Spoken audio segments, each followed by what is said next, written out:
Farm पर, तो किसी दिन में 100 अंडे, किसी दिन में 200 अंडे, किसी दिन में 400 अंडे ऐसे करके आते हैं। और जो हैचरी का कैपेसिटी होती है, हैचरी में 2 पार्ट होते हैं, एक होता है सेटर, एक होता है हैचर। सेटर में हम अंडे को 18 दिन तक रखते हैं और 3 दिन के लिए हम हैचर में हम डालते हैं। तो उसमें क्या होता है कि सबसे पहले जब आप फार्म पर एग्स लेते हैं तो सबसे पहले एग का क्वालिटी चेक करिए, एग में कोई डस्ट नहीं है, गंदा नहीं है, अच्छे क्वालिटी को एग को ही हम हैच के लिए रखते हैं। उसके बाद उसको पहले हम फ्यूमिगेशन करते हैं। फ्यूमिगेशन के उसमें जो भी फार्म से जो भी उसके ऊपर बैक्टीरिया होगा या कुछ होगा तो वो खत्म हो जाएगा। और जब जो हैचरी होता है वन साइडेड होता है, एक साइड से जाएंगे आप, दूसरे साइड से आएंगे। ये नहीं कि आप जिधर से जाएंगे, किसी भी हैचरी में जाने का अलग रूट होता है, आने का अलग रूट होता है। तो आप एक साइड, बर्ड्स के लिए, आदमी के लिए नहीं, बर्ड्स के लिए, अंडे के लिए एक सेट होता है। जैसे इधर से गया तो ये इधर से निकलेगा, ये नहीं कि एक अंडा हम इधर डाल दिए फिर वापस कर दिए, ऐसा नहीं होगा।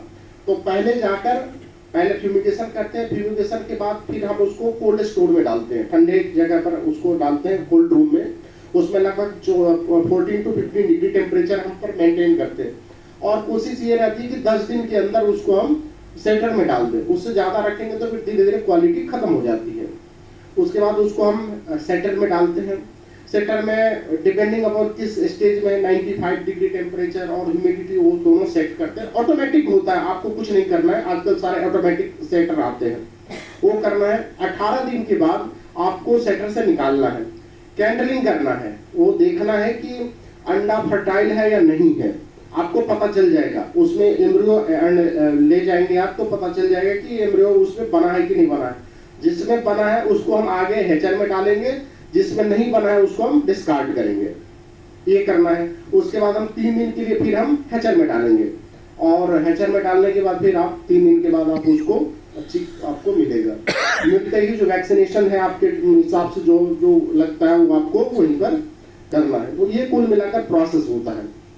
बाकी यूट्यूब पर बहुत सारे वीडियोज मिलेंगे, वो यूट्यूब पे एक गुरु होता है, उसको आप फॉलो करिए। हाँ सर, जो फ्यूमिगेशन करने के बाद आप डायरेक्ट इंक्यूबेटर में रख सकते हैं क्या? कोल्ड स्टोरेज में, कोल्ड रूम में रखना जरूरी है? हाँ, नहीं, थोड़ा रखना चाहिए। फ्यूमिगेशन कर इमीडिएट नहीं डालना चाहिए, इमीडिएट नहीं डालना चाहिए, आप बाहर रखें उसके बाद डालें। कोल्ड स्टोर में भी, कोल्ड स्टोर से डायरेक्ट हम उसमें नहीं डालते। कोल्ड स्टोर का इसमें सबसे जो आप देखेंगे पूरे एग में, एग से छिप के टेम्परेचर और ह्यूमिडिटी, 2 ही चीज का खेल होता है, 2 ही चीज है। तो आप ये यहाँ 10 डिग्री टेम्परेचर में है, आप वहां ले जाएंगे आप 37 डिग्री टेम्परेचर में, तो इमीडिएट टेम्परेचर का चेंज होगा। इसलिए आप जब भी आप कोल्ड स्टोर से निकालेंगे तो उसको पहले रूम टेम्परेचर पर आने दीजिए। रूम टेम्परेचर से होने के बाद उसको आप उसको डालिए। इमीडिएट कोई चेंज नहीं करना है किसी भी चीज में। इमीडिएट ना तो टेम्परेचर में चेंज करना है, ना तो ह्यूमिडिटी में चेंज करना है। कई बार आप देखेंगे लाइट का डिस्कनेक्शन होता है, लाइट कट जाती है, तो उस दरमियान क्या करें, ये एक बहुत बड़ा इशू होता है। क्योंकि ह्यूमिडिटी धीरे धीरे अगर आप उसको इमीडिएट आप जनरेटर या बैकअप नहीं है आपका हैचरी में, तो ह्यूमिडिटी बहुत बढ़ जाएगा। जो ही ह्यूमिडिटी बढ़ेगा, 5 मिनट के लिए ज्यादा ह्यूमिडिटी होगा, आपका हैचेबिलिटी डाउन हो जाएगा। उस कंडीशन में आपको कुछ नहीं है तो एटलीस्ट डोर खोल दीजिए। अगर आप बैकअप है तो बैकअप लगाइए, नहीं तो आप डोर खोल दीजिए, कम से कम हवा जाए आए और ह्यूमिडिटी मेंटेन हो। उससे ह्यूमिडिटी मेंटेन हो जाएगा, आपका जो एटलीस्ट जो बाहर का ह्यूमिडिटी है उतना पर आ जाएगा, तो जो ज्यादा लॉस होने का था वो कम हो जाएगा। तो ये कुछ प्रिकॉशनरी मेजर होते हैं, वो करना है। और ये 24 आवर्स जॉब है। Hatchery management is 24। सबसे डिफिकल्ट टास्क जो होता है पोल्ट्री फार्म का हैचरी मैनेजमेंट होता है, क्योंकि वहां बर्ड्स तो आप आधा 1 घंटा आप खाना नहीं देंगे तो चलेगा, पानी नहीं देंगे तो भी चलेगा, लेकिन यहाँ 5 मिनट का काम होता है। 5 मिनट में काम तमाम आपका। 5 मिनट में ज्यादा ह्यूमिडिटी या टेम्परेचर ज्यादा गया तो फिर आपका पूरा का पूरा लॉट खराब हो जाएगा। तो ह्यूमिडिटी टेम्परेचर आपको बहुत जरूरी होता है हैचरी में मैनेजमेंट करना। सर, हैचरी को भी फ्यूमिगेट करते हैं? हैचरी को फ्यूमिगेट हम लोग नहीं करते, हम लोग वॉश करते हैं। कंप्लीट बहुत सारे डिटर्जेंट आते हैं, आप जब भी आप पूरा हैच निकाले तो all in all out method से का हम लोग यूज करते हैं। एक साथ पूरा तो ये नहीं कि 2-4 देते हैं अभी, 2-4-5 देते हैं अभी, ऐसे नहीं करते हैं। मतलब एक बार 2 आप कंप्लीट निकालो, फिर पूरा आप अच्छे से क्लीन करो, 1-2 दिन का रेस्ट दो, फिर आप कंप्लीट करो। हाँ हाँ, उसमें हैचिंग परसेंटेज आप हाइजीन में क्या बोला है, हाइजीन बहुत इंपॉर्टेंट है। और आप अगर जैसे हमें पता नहीं, आप किसी पोल्ट्री फार्म से आते हैं और हैचरी में घुस जाते हैं, तो ये बहुत बड़ा होता है। हम समझते नहीं कि हमारे ऊपर कितने सारे कीटाणु आते हैं। वो आपका गया उसमें हैचर में गया तो फिर आपका पूरा लॉट खत्म।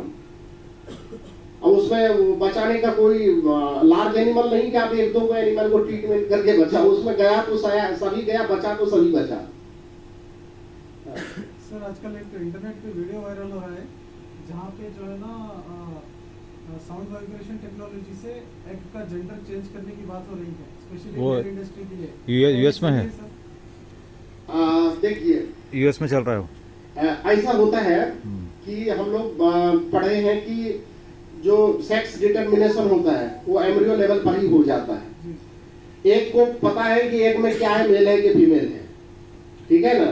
तो ये सारे बकवास है, कुछ नहीं होता। जो है एक में हो चुका होता है, ठीक है ना, एक में हो चुका होता है, उसके बाद कुछ नहीं होना है। उसमें मेल होगा फीमेल होगा आप नहीं बता सकते, क्योंकि लेयर इंडस्ट्री में जो चिक्स जो मेल रहते हैं वो ऑलमोस्ट उनको डेवलप नहीं करते, खत्म कर देते हैं। तो क्या बोलते हैं, इनह्यूमन कल्चर है, इनह्यूमन इसका जो है ना सिस्टम चल रहा है करके वो इस तरह का टेक्नोलॉजी लाया करके बता रहा है। साउंड वाइब्रेशन से खाली फीमेल्स निकल रहे हैं एग्स में से। एक्चुअली स्पर्म लेवल पर काम चल रहा है कि ऐसा फर्टिलाइजेशन हो कि सिर्फ मेल हो या फीमेल हो, इस पर काम तो चल रहा है। लेकिन एक बार एक बन जाने के बाद कोई ऐसा टेक्निक नहीं है कि उसको मेल को फीमेल और फीमेल को मेल में कन्वर्ट कर दे, ऐसा कोई टेक्नोलॉजी अभी तक नहीं हुआ है। सर ऐसा कोई मशीन जो अंडा फर्टाइल है या अनफर्टाइल है उसको टेस्ट करेगी? अभी तक नहीं हुआ है। आपको कोई टेक्निक नहीं है उसको फिलहाल अभी पता करने का। वो पता चलेगा, वो पूरे दिन आप उसमें रखेंगे, सेटर में रखेंगे, तो कुछ दिनों बाद ही आपको पता चलेगा एम्ब्रियो फॉर्मेशन हो रहा है या नहीं हो रहा है। लेकिन काम चल रहा है हमारा। और जो वाइब्रेशन की आप बात कर रहे हैं, तो हमारे यहाँ कलकत्ता आईआईटी के साथ एक रिसर्च चल रहा है। उसमें अगर आप वो इंस्ट्रूमेंट लगा देंगे तो बर्ड्स कई तरह की आवाज निकालता है, सुबह निकालता है, शाम को निकालता है, दिन में किस टाइम में निकालता है और कैसा निकालता है, उसके हिसाब से आप उसका रिक्वायरमेंट आप पता कर सकते हैं कि बर्ड्स को क्या परेशानी है। उस पर हम लोग काम जरूर कर रहे हैं, लेकिन वो सेक्स चेंज करने का काम नहीं कर रहे हैं। और बताइए हैचरी को जो डिटर्जेंट बोल रहे हैं कौन से हैचरी साफ करने के लिए कौन से डिटर्जेंट काम है? वो हम आपको डिटेल एक लिस्ट देंगे, डॉक्टर साहब को हम सेंड कर देंगे, किस टाइम पर क्या क्या करते हैं वो सारा हम लिस्ट आपको देंगे। मेजर इसमें वाटर का होता है, वाटर प्रेशर से आप वाटर दीजिए इक्विपमेंट पर, वो सबसे बेस्ट होता है। साथ में केमिकल का बहुत कम यूज होता है, लेकिन वाटर प्रेशर बहुत इंपॉर्टेंट होता है। 0904 अगर यूज करते हैं वो भी सही है, सही है। लेकिन मेन प्रेशर वाटर कभी भी आप देखो हाई प्रेशर करते हैं, वाटर गन से उसका एक अलग नोजल आता है, उससे आप वाटर प्रेशर से देंगे तो ज्यादा बढ़िया होता है। सर नाइट में पानी रख सकते नहीं रख सकते? किसमें? नाइट में चिकन के लिए 1 से 5 डेज के लिए जरूरी नहीं है, रात में रखने की जरूरी नहीं है। लेकिन आप एक्चुअली क्या है ना, आजकल क्या है कि अलग अलग तरह के जर्म प्लाज्म आते हैं, वैरायटी आते हैं।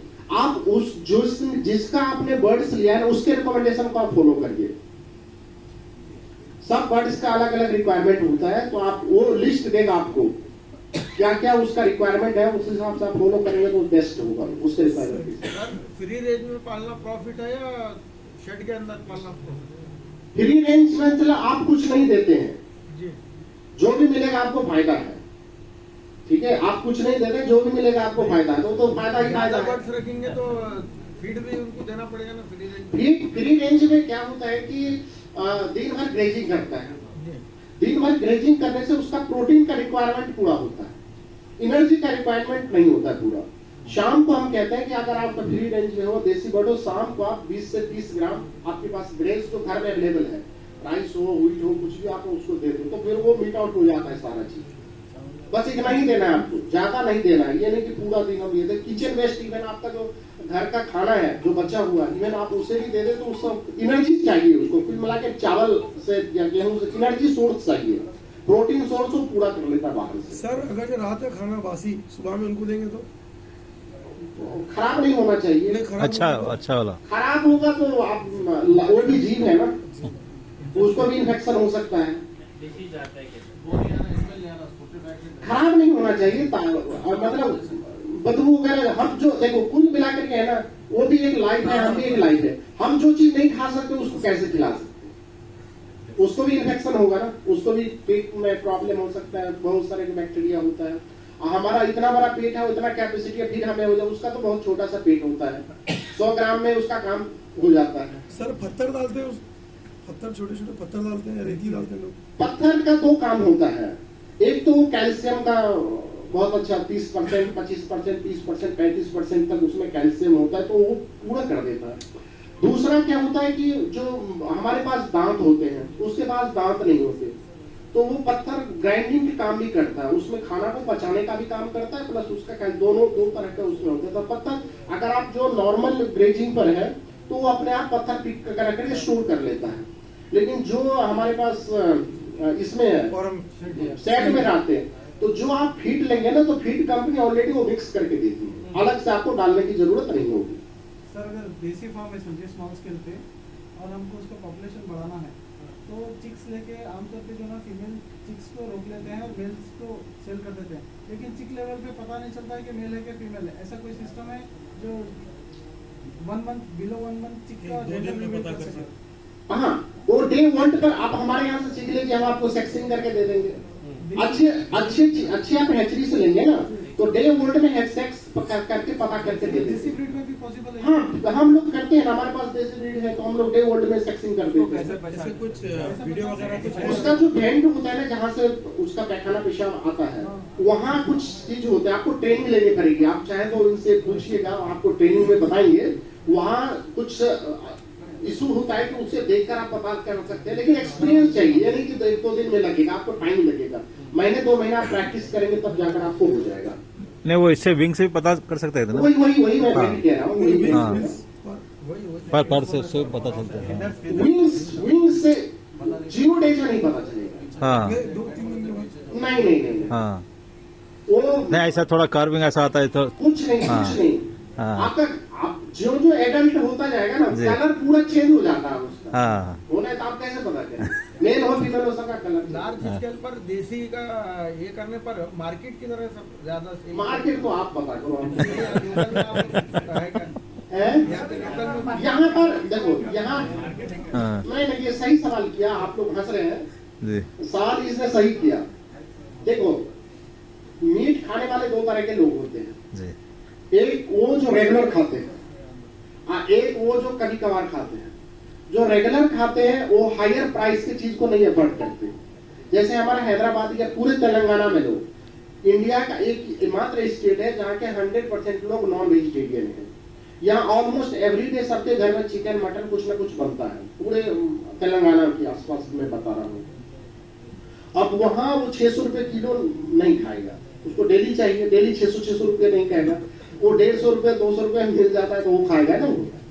तो आप जो हायर प्राइस के चीज, प्रीमियम जो कस्टमर होते हैं ना, उसको करना पड़ेगा। जैसे कड़कनाथ है, कड़कनाथ 500-600 रुपए केजी बिकता है, लेकिन आप हैदराबाद में आप बेचोगे तो कम बिकेगा। लेकिन हैदराबाद में भी आप बेचोगे, अच्छे होटल्स के पास आप कस्टमर वहां जाओ, या बहुत सारे डॉक्टर कड़कनाथ को रिकमेंड करते हैं। आप डॉक्टर से संपर्क करोगे, सर आप कड़कनाथ लिखो, हम ये करते हैं, तो थोड़ा मार्केटिंग स्ट्रेटेजी आपको अपनाना पड़ेगा। या पेरी अर्बन मार्केट जो होता है ना, मेन सिटी में नहीं, थोड़ा सिटी से जो हटकर होता है ना, वहाँ क्रेज होता है लोगों के बीच में, क्योंकि वहाँ कंजम्पशन कम होता है, तो वहाँ क्रेज होता है कि अच्छे क्वालिटी का खाए, वो हफ्ते में या महीने में एक खाते हैं, तो वहां पर आपका अच्छा। तो मार्केट सबसे पहले, हम लोग किसान लोग सभी किसान ही हैं, आप लोग जो फार्मिंग करते हैं किसान ही हैं। किसान भारत में क्या करते हैं, पहले प्रोडक्शन करते फिर मार्केट खोजते हैं। हमें करना उल्टा चाहिए, हमें उल्टा करना चाहिए, पहले हमें मार्केट देखना चाहिए कि मार्केट क्या है। और उस हिसाब से प्रोडक्शन करना चाहिए। तो जो भी लोग, जितने बड़े बड़े लोग जो महान बने हैं इस क्षेत्र में, पोल्ट्री में या किसी भी कमोडिटी में, वो यही देखते हैं कि पहले मार्केट देखो भाई, फिर हिसाब से करो। सर जब प्रोडक्ट होता है ना, क्लाइंट नहीं मिलता। जब प्रोडक्ट नहीं होता तो बहुत सारे क्लाइंट मिलते हैं। वही सेट करना पड़ता है कि बैलेंस करना पड़ेगा, हमें बैलेंस करना पड़ेगा। सर ये जो ब्रॉयलर इंडस्ट्री में है, फॉर एग्जांपल मैं चिक खरीदता हूँ कंपनी से, जी। मैं फीड खरीदता हूँ कंपनी से, मैं अपना इंफ्रास्ट्रक्चर लगाता हूँ, अपना इन्वेस्टमेंट है, मैं अपना 24/7 उसको देता हूँ, ठीक है। लेकिन जब मेरा प्रोडक्ट रेडी होके आता है, उसको रेट उसको तय करने का हक मेरा नहीं है, ये अधिकार कोई और छीन लेता है। वो पेपर रेट बोल के फॉलो करते हैं, और पेपर रेट कभी कभी ऐसा आता है कि मैं जितना इन्वेस्टमेंट कर रहा हूँ उससे कम पेपर रेट आता है। ऐसा मोनोपोली क्यों है सर? इंटीग्रेशन का देखिए एक अलग ही किस्म का चीज है, ये एक पॉलिसी इशू है। गवर्नमेंट का स्पेसिफिक गाइडलाइंस का थोड़ा कमी है इसमें।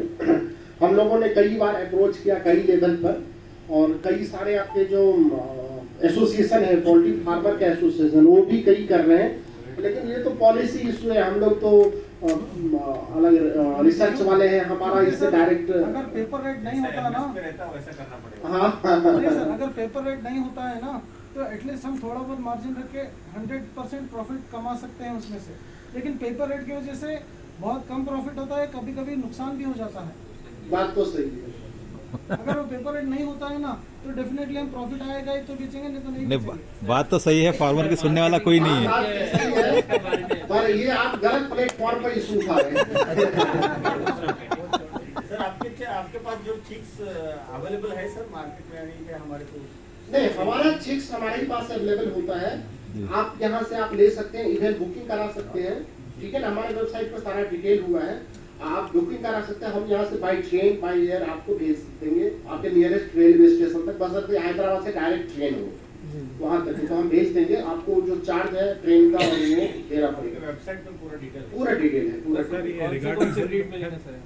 वनराजा, ग्रामप्रिया, श्रीनिधि, वनश्री, असील, कड़कनाथ, कैगस, निकोबारी, इतने सारे। बटेर बटेर का नहीं, सिर्फ चिकन का। हेल्थ बेनिफिट्स ये असील का रेट है चिक का 100 रुपीज, कड़कनाथ का है 50 रुपया डे डे ओल्ड, बाकी सबका 10, बाकी सबका लगभग 20 रुपए का आसपास। सर अगर ऑर्डर देना है तो कितनी क्वांटिटी देना चाहिए मिनिमम? कोई मिनिमम नहीं, लेकिन आप 50 कम से कम दे, क्योंकि हम बॉक्स में भेजेंगे। एटलीस्ट 1 बॉक्स आप नहीं लेंगे तो आपका ट्रांसपोर्टेशन कॉस्ट 1 ले चाहे 50 ले, वही लगेगा। मिनिमम 50।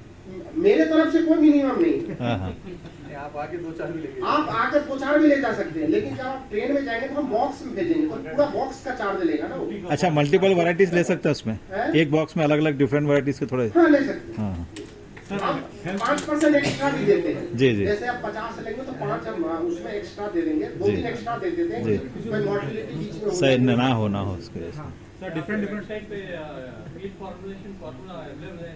बुक ही है, बुक है, स्टेट वाइज दिया हुआ है। आप देखिए। डिफरेंट एग्स आपके पास वैरायटीज है चिकन की, डिफरेंट जैसा कि देसी है, असील है। इसके अंडों में क्या डिफरेंस होता है, हेल्थ बेनिफिट है इसमें? अंडे में कोई डिफरेंस नहीं, अच्छा, खाली थोड़ा सा कोई ब्राउन का ये उस सेल का होता है, कोई व्हाइट सेल का होता है। ये लोगों का एक साइकोलॉजी है कि ये अंडे में भगवान ने सारे बनाए जो है ना, उसका एक ही जैसा केमिकल कंपोजिशन होता है, उसमें प्रोटीन फिक्स होता है, हल्का सा माइनर थोड़ा सा ऊपर नीचे डिफरेंस होता है, लेकिन ऑलमोस्ट वो सेम ही होता है, कोई चीज अंडा नहीं होती। गोश्त में है क्या सर?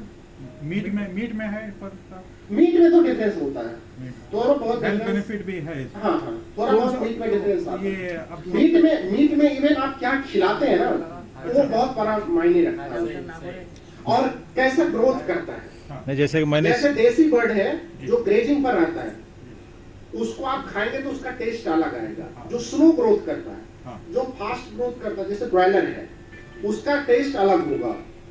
तो ग्रोथ का भी एक पैटर्न होता है, कितना जल्दी ग्रोथ करता है। ज्यादा स्लो ग्रोथ करने वाले का ज्यादा टेस्टी होता है, क्योंकि जो स्लो ग्रोथ करता है ना, उसके बीच में जो मसल्स के बीच में गैप होता है, उसमें हवा भरा रहता है। तो जब आप कुकिंग करते हैं तो उसमें जो आप जूस बनाते हैं ना, हम लोग कड़ी बनाते हैं, तो उसके अंदर घुस जाता है, तो आपको टेस्ट देता है। लेकिन जो बहुत फास्ट ग्रो करता है, उसके बीच में फैट रहता है, मसल्स के बीच में फैट घुस जाता है। तो फैट घुसने के बाद जो हम कड़ी बनाते हैं उसके अंदर नहीं घुस पाता है, तो जूसीनेस नहीं आता है। तो स्लो ग्रोअर जो भी होता है उसका टेस्ट लोग ज्यादा लाइक करते हैं। नहीं सर, जैसा कि कड़कनाथ हो रहा है ना, कड़कनाथ का जो आप बेसिक कड़कनाथ जो आप लेंगे लगभग 100-125 के आसपास अंडे, हमारे यहाँ 160 से 180 के एक प्रोडक्शन का कड़कनाथ है। जी, जैसे कि जेड ब्लैक जो ब्रीड है, बिल्कुल उसमें मीट भी ब्लैक होता है, बोन्स भी ब्लैक होते हैं, सब कुछ उसका ब्लैक होता है। देसी में कड़कनाथ नहीं, टर्की में भी है। अंडे का किसका ज्यादा है प्रोडक्शन? किसमें देसी में और कड़कनाथ में? देसी में मतलब देसी तो लाखों तरह के देसी होते हैं, कड़कनाथ का अच्छा होता है, कड़कनाथ का अच्छा। न्यूट्रिशन वैल्यू सबका एक में सबका एक।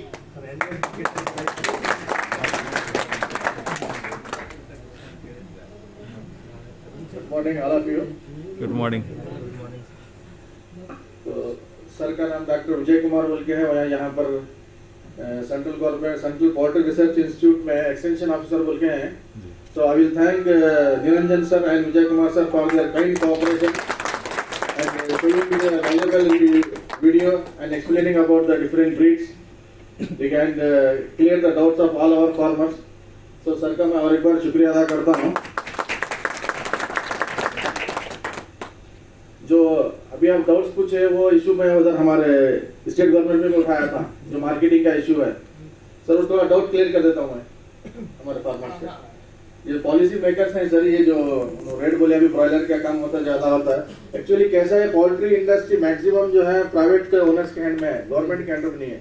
तो राइट, तो हो रहा क्या प्रॉब्लम है, गवर्नमेंट उस पर कंट्रोल नहीं कर पा रही। मैं क्या पूछा, जो जितना भी हमारा जैसा ऑफिस है डिविजनल ऑफिस, जो भी हमारे 6 डिस्ट्रिक्ट में डिवीजन में जहाँ भी पोल्ट्री फार्म खुलता है वो हमारे पास रजिस्ट्रेशन करना, मिनिमम साल को जो है ना 500,000 रुपए एक रजिस्ट्रेशन फीस बोल के भरना। तो हमको फार्म भी कहाँ कहाँ है, कितने हैं मालूम हो जाता है, इसके पास क्या प्रोडक्शन होता है मालूम हो जाता बोल के। ऐसा मैं डिस्कस किया था उधर मीटिंग में, लेकिन बहुत सारे सर हमारे डायरेक्टर वो लोग बोले कि भैया समझो बड़े फार्म्स हैं जिनके पास 1,00,000-2 लाख बर्ड्स है, कंपल्सरी मतलब 1% 2% हमारे फेडरेशन को भरना। तो उन्होंने बोले भाई कुछ डिसीज प्रॉब्लम आ गया, वो टाइम पे कुछ हो तो इश्यू हो जाता, गवर्नमेंट हैंडल नहीं कर सकती, कंपनसेशन देना पड़ता। ये सब पॉलिसी मैटर्स हैं, इसलिए गवर्नमेंट ज्यादा जो है ना पोल्ट्री इंडस्ट्री में हाथ नहीं डालती। तो मैक्सिमम जो है प्राइवेट ओनर्स ही उस पर जो है ना हावी हुए हैं। तो ये वजह से क्या है, पूरा गिमिक मतलब वो मार्केटिंग का उनके ही हाथ में है, जैसा वो चाहे मतलब वो पेपर रेट कम ज्यादा होता रहता है daily. This is the main problem of marketing. Government is not fully involve in the poultry industry. They trying policy करने के लिए चल रहा है ऑलरेडी, ये matter discuss by principal secretary हमारे। तो उन्होंने सोच रहे हैं कि भाई एक एक्ट बना के मिनिमम मतलब जो भी फार्म खोले तो हमारे ऑफिस से एक रजिस्ट्रेशन करना या फिर हम खोलने बोल के परमिशन लेना। यूजुअली हम परमिशन भी नहीं देते, एनओसी भी नहीं देते। आप जहाँ खोलना चाह रहे हैं या कारपोरेशन से या ग्राम पंचायत से ले लो बोल के बोलते हैं। बट ये चल रहा है गवर्नमेंट लेवल पे, तो शायद हम करीब हो जाएगा। So hope for the best for poultry farmers. Thank you all sir, thank you.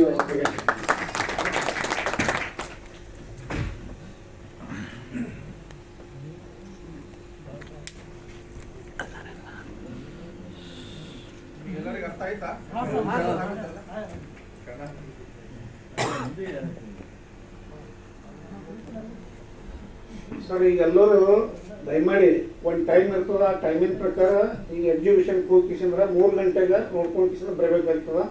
ಯಾಕಂದ್ರೆ ನಿಮ್ಗೆ ಟೈಮ್ ಅಂದ್ರೆ ಟೈಮ್ ಕೊಡ್ತಾ ಅದ್ರೊಳಗೆ ಎಲ್ಲರೂ ಹೋಗ್ಬರ್ಬೇಕು। ಊಟದ ವ್ಯವಸ್ಥೆ ಏನಿರ್ತದ ಅಲ್ಲೇ ನಿಮ್ಗೆ ಅದು ಒಳಗಿನ ಮಕ್ಕಳು ನಿನ್ನೆ ಒಂದು ಸರ್ಟಿ ತೊಗೊಂಡ್ಕಿಸಿಂದ್ರೆ